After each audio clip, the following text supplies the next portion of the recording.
Yes. What you guys saying? How you all doing? I'm Nini FC, this is Blue Lines CV, and today, the news is not stopping. It's not stopping, you guys. The two stories today, we have some big developments surrounding this Erling Haaland saga. And for the second story, we have some big long-term news in regards to Jude Bellingham. So I hope you guys do enjoy.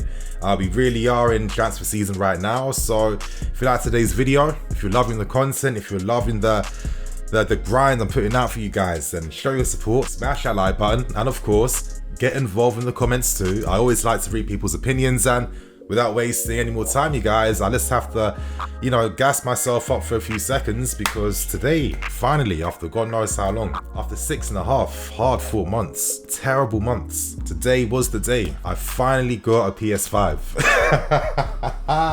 Let's go, you guys, let's go. Of course, did I have to announce this news? Definitely not. It doesn't add to the video whatsoever, but I just wanted to let some of you guys know that I've got a PS5 and you don't. So on that note, I'll start with the first story today. What am I talking about right now? And we have to discuss this Haaland news. Now, yesterday I put out a video discussing this news, suggesting that we offered Tammy Abraham plus 70 million as an initial first opening bid. That's not the case, that's false, but the news today, now this is quite promising. It's coming from multiple sources and accounts, and they might not necessarily be the heavy hitters. However, these are accounts that have a lot of credibility, that have been proven to have got things right over the seasons. And, it's now being supported by journalists coming from The Athletic and other sources. And that news is, personal terms have been agreed with Erling Haaland's. This is massive news. That's now part 2 out the way. Part 1 was actually getting Haaland on board to sign for us by selling him the club and letting him know that we are the club to match his future ambitions. Agreeing personal terms is part 2, and you know what part 3 involves? That's going to be an entire different kettle of fish by itself, and that's going to require us being able to persuade Dortmund to sell him in this current window. Now, this is great news to hear. As I told you guys at the start of this month, the club are moving instantly to talk to players, agree terms, see where people's heads are at, and get business done early now. So Tuchel has a team ready, hopefully before pre-season, but during pre-season too. After seeing the fixture list being announced today, and you guys, there is going to be a prediction video coming out later today as well. Massive day for content, but at this point in time, I have released my initial reactions on our first 6 games of next season, and boy, is it going to be out of this world and so difficult. But now that we know what we are up against, there should now be greater drive from the club to get this deal done for Haaland. But anyway, you guys, let's actually deep what this news is implying.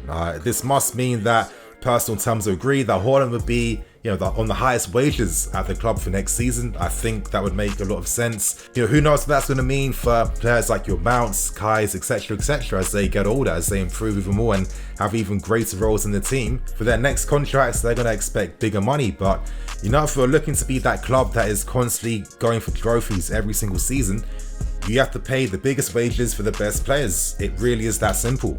For me, with Haaland, he is in that same class as your Mbappe's, as your João Felix's. Paris Saint-Germain signed Mbappe for 200 million. Do you think they regret that investment? Atletico Madrid signed João Felix for 125 mil. Of course, Haaland's in between that range. He costs less than Mbappe, 25 million more than João Felix, and we've seen the benefits that those clubs have gotten from investing early and signing them before the other clubs go in for them. I think that is the same type of thing we must do for this deal to get Haaland signed. The final thing we must do now is to persuade Dortmund to sell him during this window. Now, how is this going to be done? Are we going to be able to get them to lower their demands? Could Haaland and Raiola maybe kick up a fuss to, put pressure on Dortmund to let them leave? Could there be a possibility that we agree to sign him for the amount that Dortmund want, but the deal gets paid off in installments? Right now, we must flex our financial muscle. We are one of the lucky, and I really stress this, one of the lucky few clubs that have not been affected as much by COVID. Due to COVID, don't expect too many big clubs to be spending like crazy on players.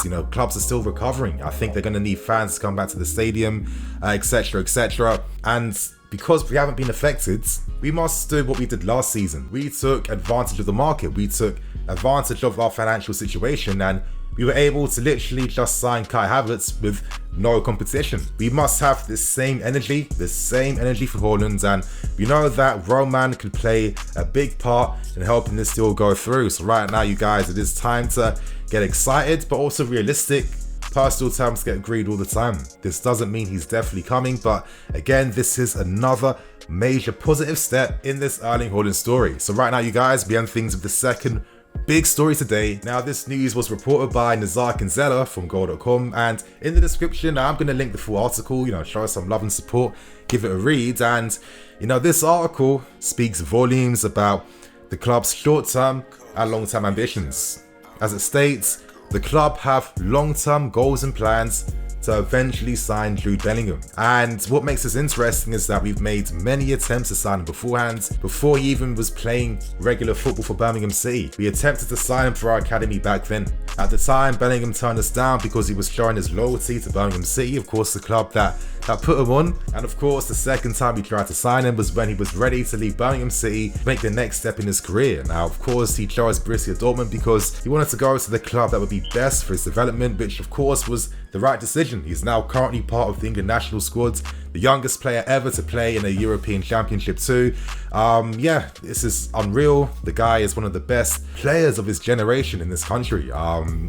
Everything that he's doing right now is fully deserved. And as Nazar writes, he states that we are looking to continue our good relationship with Dortmund to allow us to be in the front seat to eventually sign Bellingham when he's available. At this point in time, it seems like Bellingham is set to sign a 2-year extension of his current contract, taking his contract length to the end of 2025. And when you deep how old he's going to be then, he's going to be around 21, 22 years old by the time his contract does eventually expire. So already playing at this level at 17 years old, you don't see this very often. Now, I feel like we can get confidence in regards to potential Bellingham signing. We do have a good relationship with Borussia Dortmund. So it might be a little bit one way at this point in time. Yeah, we signed Pulisic for great money from them.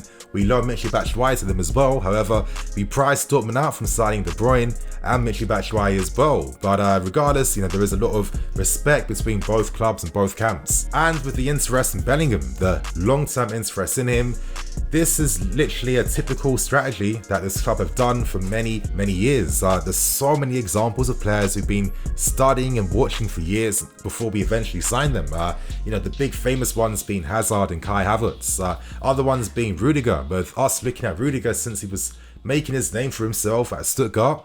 Players like Andre Schürrle, that deal actually took 2 years to get done. When we signed him from Bayer Leverkusen, I think even Ziyech was a long-term target, being on the club's books for the past 2-3 seasons. This would definitely be a club signing, and here's some examples of the positive business the club have made when they just sign their own players that they want. I'm not going to say no to Bellingham. I think already, if we could sign him in the next few seasons, it could have massive implications in regards to the system we may play. In football, most systems tend to last and have a shelf life of up to 3 to 4 seasons.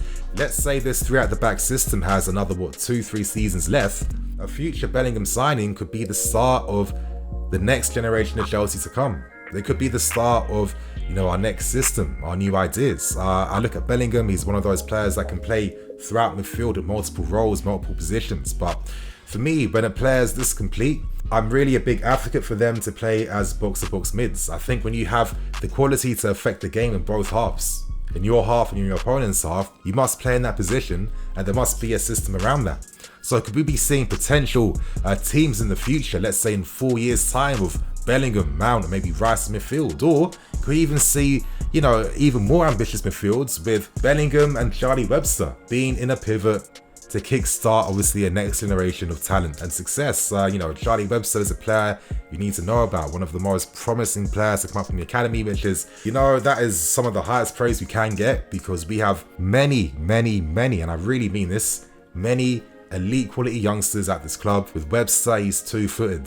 He can his dummies, his turns, his drop of the shoulders, out of this world aesthetically. He's kind of like a Kovacic in that sense, but the way he moves the ball, the way he passes, the way he receives, the way he's constantly roaming to receive some centre backs, the way that he's able to play between the lines, play those line breaking passes, and play these beautiful switch balls with either foot. I mean, it's not very often you see two-footed players. And you know, I know I'm just getting a bit too gassed and hyped right now, but just even picturing that midfield in the distant future, wow, it's very exciting, and it's very reassuring to know that, you know, the clubs, as I said at the start, short-term and long-term ambitions are the same. You guys, we ain't stopping anytime soon, and in the comments below, state whether you would be happy if we eventually signed Bellingham at this club. So on that note, I'm gonna wrap things up, keep things moving. As I stress, there is a video out right now. You guys show some love, show some support, catch it. I'm speaking about the Madison links and of course the fixture news as well